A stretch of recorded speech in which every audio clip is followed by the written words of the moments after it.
여러분, 문재인 정부의 가장 실패한 정책, 심지어 말입니다, 자해 정책이라고 이야기할 만한 정책이 탈원전 정책이에요.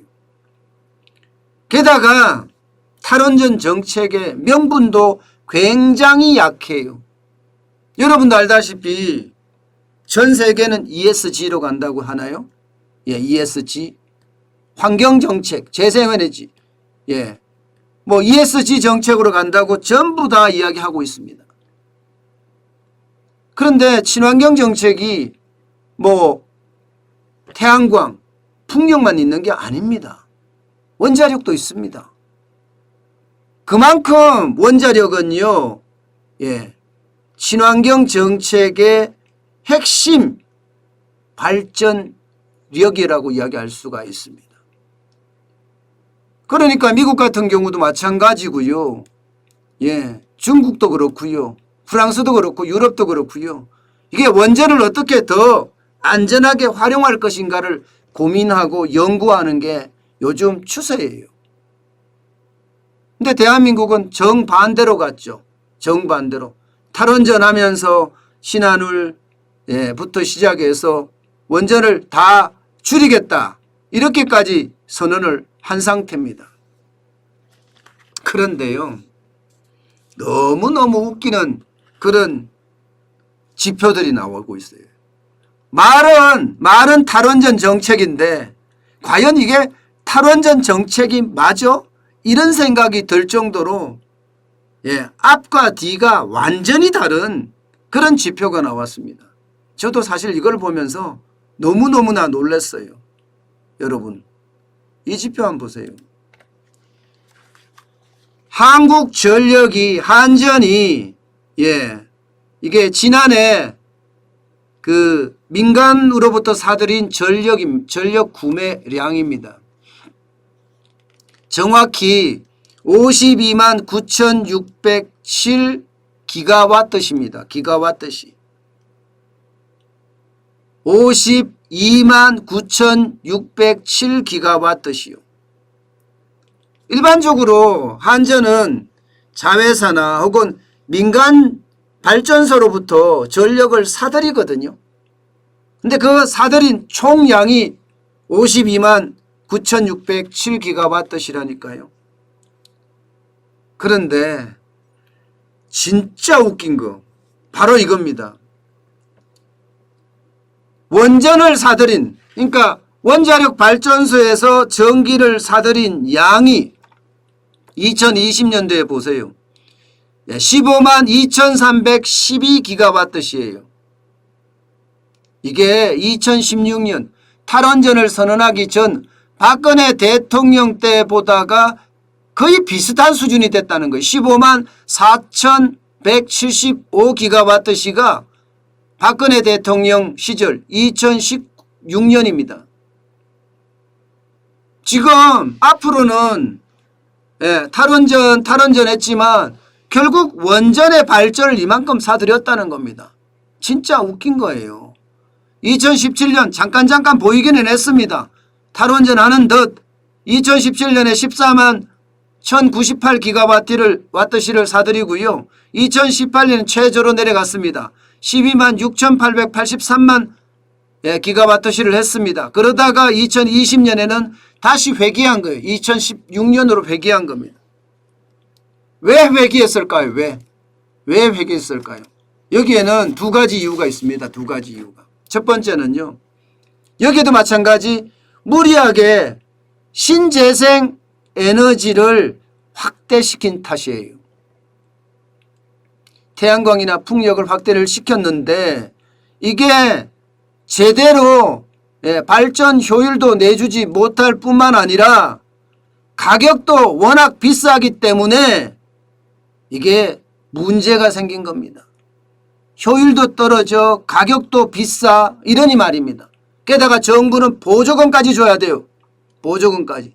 그러다 보니까 한전 입장에서는 너무 비싼 가격으로 사들이다 보니까 어떻게 됩니까?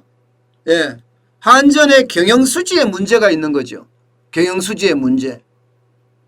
그만큼 적자량이 안 그래도 커진다는 겁니다. 안 그래도 한전이 120조가 넘는 적자가 있는 공기업인데 적자가 여기서 더 늘면 그만큼 공기업 사장으로서 자존심이 상할 수밖에 없는 그런 상황이죠.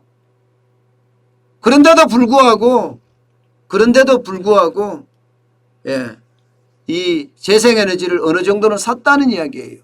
여기에 두 번째, 탈원전 하면서 또 탈석탄을 하고 있습니다. 탈석탄.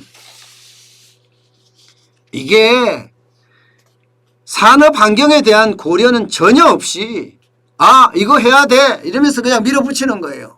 이거 해야 돼. 탈석탄 전부 다 한다니까. 탄소 제로 정책을 전 세계가 채택하니까 우리도 해야지. 명분에 이끌려서 가는 겁니다. 산업은 죽든 말든. 그러니까 석탄 발전소가 LNG 발전소로 계속 바뀌고 있습니다. LNG 발전소로. 그런데 갑작스럽게 석탄 발전소를 중지를 시키고 LNG 발전소를 그 양만큼 못하니까, 그 발전 양만큼 생산을 못하니까 어떻게 됩니까? 결국은요 또 이것도 원전에 의존하게 되는 그런 결과를 초래했습니다. 게다가 LNG 발전소의 전기 요금은요 너무 비싸요. 일반적으로 이야기하는 것보다가 훨씬 비쌉니다. 발전원별로 보면 발전 단가가 장난 아닙니다. 보세요.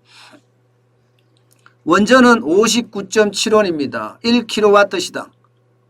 신재생 에너지는 149.4원입니다. LNG는 99.3원이고요. 수력도 81.7원, 석탄도 81.6원.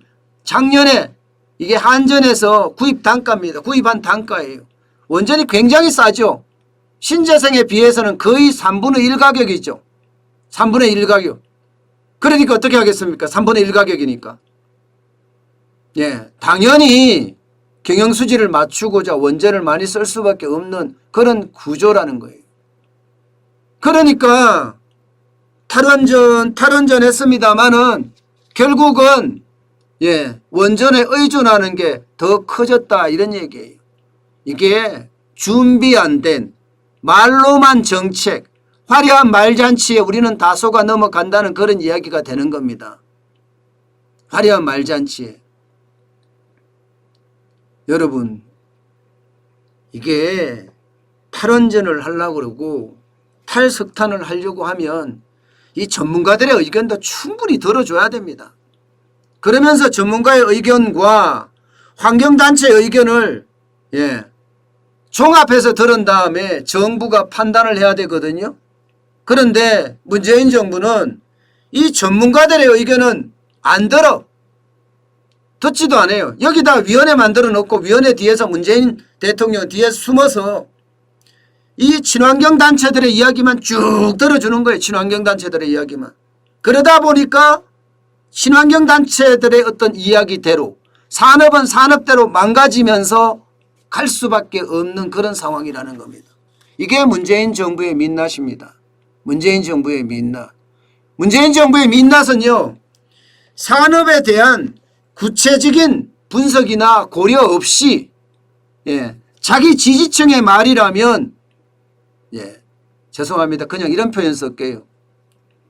똥을 매주로 쓴다고 해도 믿는다니까요. 똥을 매주로 쓴다고 해도. 그렇게 지금 정책을 위반하다 보니까 이런 문제가 발생이 된 겁니다. 도대체가 언제까지 이렇게 국민을 속이고 기만할 건가요? 제발 문재인 정부는 정신 차렸으면 좋겠어요. 잘못된 정책은요 결국 나라의 100년 대계만 망칠 뿐입니다. 특히 산업정책은 자칫 잘못 정책을 쓰면요 그만큼 후퇴하게 돼요. 후퇴하게. 여러분, 대한민국의 원자력 발전 기술은요 전 세계 1등이에요. 지금 워렌 버핏이나 빌 게이츠가 만든다고 이야기하는 스마트 원자로 우리는 만든 지가 오래됐습니다. 벌써. 스마트 원자로 만든 지가 오래됐다고요. 그런데 지원을 안 해주니까 제대로 개발을 상용화를 못 시키고 있어요. 상용화를. 그만큼 참 답답합니다. 도대체 이념의 끝이 어딘지. 제가 변화라는 이야기 했잖아요. 산업화 시대에서 산업화 세력이 이제 물러가고 이념적 세력이 득세를 하고 있는데 이것도 이제 물러가고 새로운 실용 세대들이 이제는 득세를 해야 된다고. 그래야지만이 대한민국이 대한민국다워집니다. 지금처럼 말로만 이렇게 하면서 앞으로는 탈원전, 뒤로는 원전을 더 가동하는 이런 문제들이 계속되면요. 대한민국은 빈 껍데기가 된다는 이야기예요. 이제는 실용 노선을 걸을 때도 됐다. 저는 그렇게 생각합니다. 변화밖에 그 대안은 없습니다.